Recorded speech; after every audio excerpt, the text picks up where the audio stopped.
All right, folks, back on the Bossman show with new head coach of ETSU Buccaneers out of SoCon, Brooks Savage. Brooks, man, how things up there in J City, man, up there Washington County?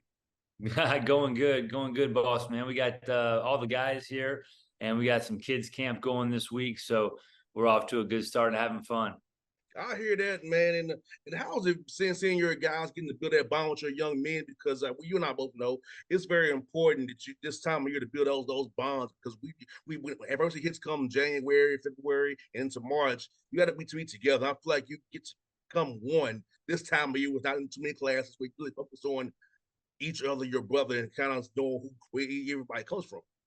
That's exactly right. That's our number one goal this summer. We have 9 new players, so to go with the 4 returners, and so that's we're going to spend a lot of time on building those relationships. New staff, largely new team, so there's a lot of getting to know one another that'll take place this summer, and we do a lot of different stuff. To try and facilitate that, throughout the summer, whether it be eating together. We eat breakfast, lunch, and dinner together Monday through Friday as a team in the locker room. We'll do, not only just the sweat equity type of things in the practice facility and in the weight room and the conditioning, but coming to my house or going to the movies or going out to eat or playing paintball, whatever it is that we might do as a team to try and spend time and try to fast track some of the relationship building.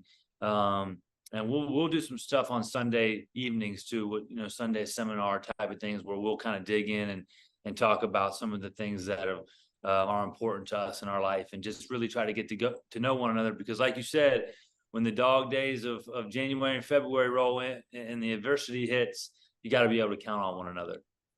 Yeah, I know for me, Brooks, when I was at Tennessee State playing, like for me, when I was in Atlanta, it wasn't the same because I was up there with my guys. So I know what it is from firsthand, like, going to Tennessee State, going up there from Atlanta, man, I need to be around my guys. When I'm home, right. I'm not locked in the way I need to be. I need it about myself. So I know I need to go up there in those June, July months, man, just really put work in, because that's where I got better. That's where I got with all my guys as well.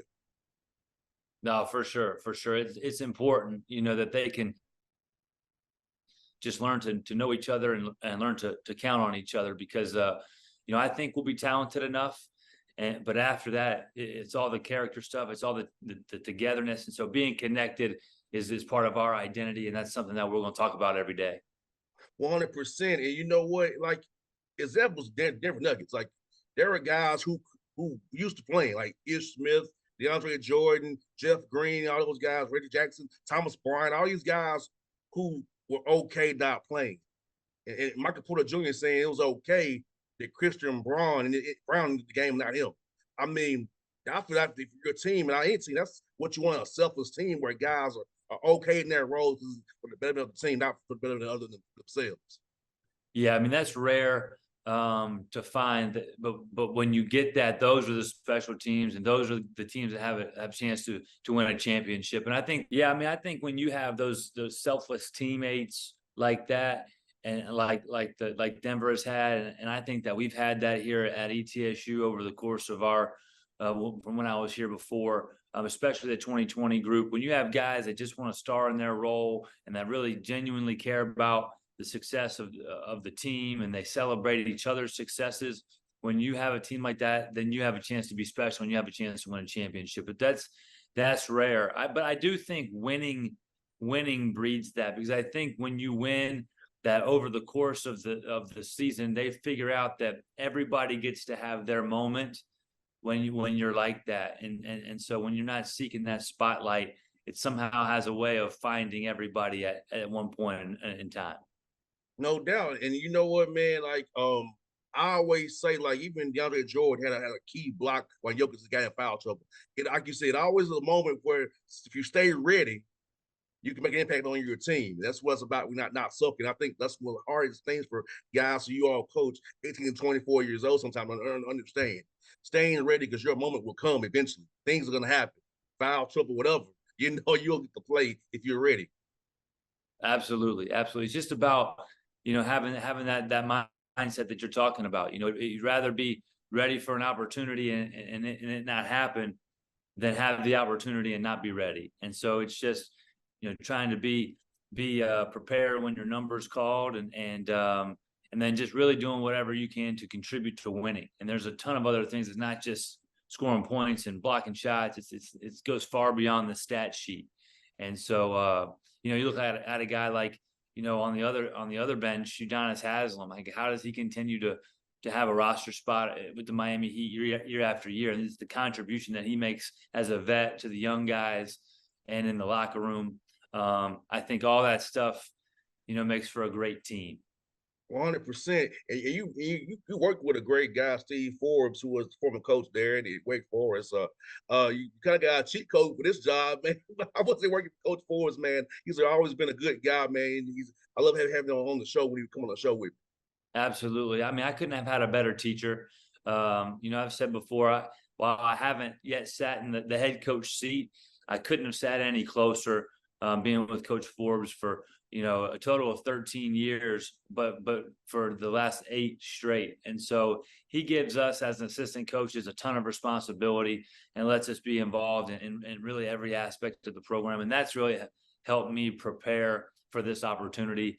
The best thing that coach did for me was he allowed me to fail and make mistakes and never lost confidence in me. And that really helped me grow and ultimately got me to this point. And so, I've learned a lot from Coach. He raised me in this profession, and he put up with a lot of my nonsense at times, I'm sure. But he taught me a lot about, how to deal with the players and how to recruit and how to love the players and how to coach them up and give them confidence. And, the X's and O's stuff has changed from time to time over the years, and we'll see, what this team can or can't do, and we'll try to play to the strengths of our roster. But the things that go into winning, the things that impact winning, and how to build that team chemistry, I think are some of the things I'll take away from Coach. 100%. At what point, Brooks, did you want to become a coach? Because I'm gonna tell you, my dad's a coach as well. He's 84 years old, and I told my dad, I said, I can't do coaching. I'm too competitive. I will just curse a kid up and down. I can't do that. so, so I can't do that. So, but in the radio, I can be more myself. So, at what point did you want to get coaching and and what was your why to get into this business? Yeah, I think it's been really a lifelong dream from mine, probably when I was about 10 years old. For some reason, I just always admired coaches. I had some really good coaches as a young person. I think, I remember being, growing up and being in my room playing on the Nerf hoop or being outside and, knowing Richardson's teams at Arkansas and the Patino teams at Kentucky and, Kansas and whoever else, Billy Donovan was at Florida, but I've always just loved college basketball coaching. And then I think I had good coaches and mentors along the way that believed in me and gave me opportunities to try to live my dream and reach my goals. And so I know firsthand what that feels like.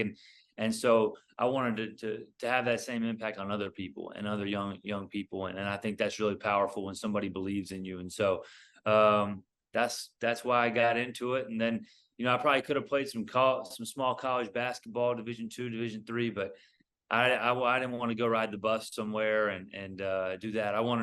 I grew up a Tennessee fan, and I wanted to go to UT and go to tailgates and chase SEC girls and work for the basketball team. And so that's how I got my start.